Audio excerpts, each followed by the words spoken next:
Os médicos se interessam por esse tipo de assunto, Dulce, ou ainda tem resistência em relação a isso?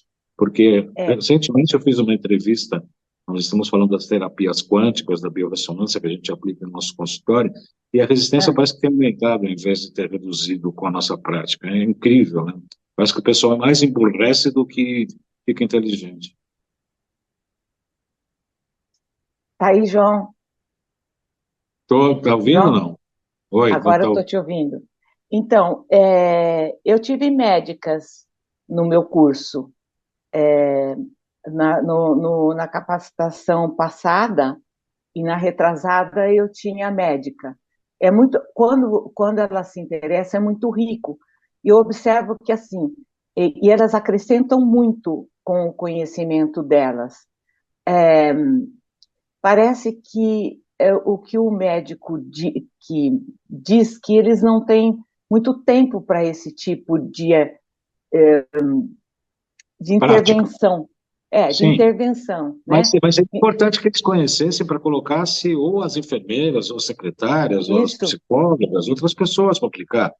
Quer dizer, não precisam isso, necessariamente eles ficarem o tempo aplicando a é, cinesiologia. É que nem a biorressonância, precisam conhecer para saber quem faz. A enfermeira pode fazer, né? é. Eles podem encaminhar, né, João? Conhecendo, Sim. eles podem encaminhar. Isso é uma realidade que eu tenho observado, que os médicos mais jovens, eles têm mais facilidade de escuta para esse tipo de intervenção, né? Eles parece que eles têm mais facilidade de encaminhar para um profissional da nossa área, que não trabalha só com questões da medicina tradicional. E hoje a gente tem o conhecimento da medicina integrativa, que abre espaço para essas abordagens complementares.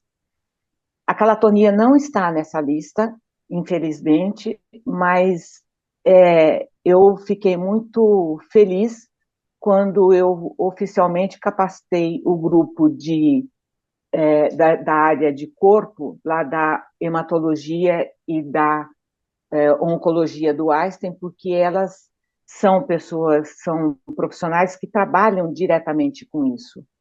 E, quando é necessário, elas não são psicólogas. E, quando é necessário, elas chamam as psicólogas para conversar com, com o paciente quando ele precisa trabalhar algumas questões Pelo, da, pelo que você está me emocionais. falando, pelo que você está me falando, Júlio, seria muito interessante que as enfermeiras tivessem acesso a esse tipo de procedimento, porque elas que estão ali na linha de frente no tratamento com o paciente, na verdade. João, eu gostaria de dividir com você uma experiência que eu tive quando eu ainda não era tão experiente nessa área com as técnicas com o paciente oncológico, porque eu comecei a desenvolver esse trabalho da calatonia com paciente oncológico por indicação do próprio Sandor. Ele no começo lá no começo de 80, ele me encaminhava, naquela época que quimioterapia judiava muito do paciente, que trazia muitas sequelas, e muitos pacientes recusavam tomar a quimioterapia, ou estavam passando muito mal tomando a quimioterapia, e eu ia na casa fazer calatonia. E eu me surpreendia com a reação desses pacientes que estavam passando muito mal fisicamente e a reação de bem-estar que o toque da calatonia aí completo, a calatonia mesmo, aquela técnica dos pontos da calatonia que você conhece, e os pacientes reagiam de uma forma que me surpreendia. Eu mesma ficava, nossa, como a pessoa estava tão mal a hora que eu cheguei e agora ela está dormindo. Eu ia embora e deixava a pessoa dormindo, avisava alguém da casa e ia embora.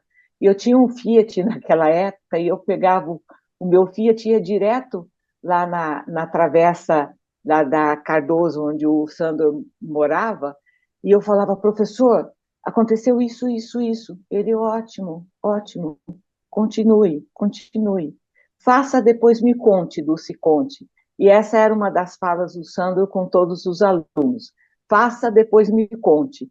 Mas, para mim, no começo da profissão, ouvindo ele falar, faça, depois me conte, Dulce, conte, me dava uma força muito grande. Então, eu ia e fazia não só a calatonia, é aí que eu comecei a usar os outros toques dele nos pacientes oncológicos. E no hospital, quando eu fiz os meus estágios na psico-oncologia e na psicologia hospitalar, eu, voltando nas enfermeiras, eu era chamada pela enfermagem para fazer nelas alguns toques mais sutis no externo, na escápula, na cabeça, rapidinho, assim, no corredor. Elas falavam para mim, faz alguma coisa aqui em mim. E elas me chamavam de mãozinha. Eu acho que a maioria delas nem sabia o meu nome. E mãozinha, mãozinha, vem cá, põe a mão em algum lugar em mim. E eu, na verdade, estava fazendo os toques sutis do Sandro. E elas ficavam encantadas. Eu ensinei muitas ali, no Pérola Baito, no Vieira de Carvalho. Não sei dizer para você se elas usavam, mas o meu desejo é realmente capacitar o pessoal da enfermagem. E eu fiz eu dei cursos em cursos de enfermagem lá em Minas, na Faculdade de Enfermagem em Minas, e dei aqui também em São Paulo, junto com uma colega, a Vera Bonato, que eu acho que até que você conheceu, não a Vera Bonato do Hospital das Clínicas, a Vera Bonato de Taubaté. A gente deu muito curso para enfermagem, e eu tenho o mesmo pensamento seu. Eu acho que seria positivo para elas e para os pacientes. E cuidadores, João, cuidadores de idosos, eu acho que precisariam conhecer um pouco desses recursos.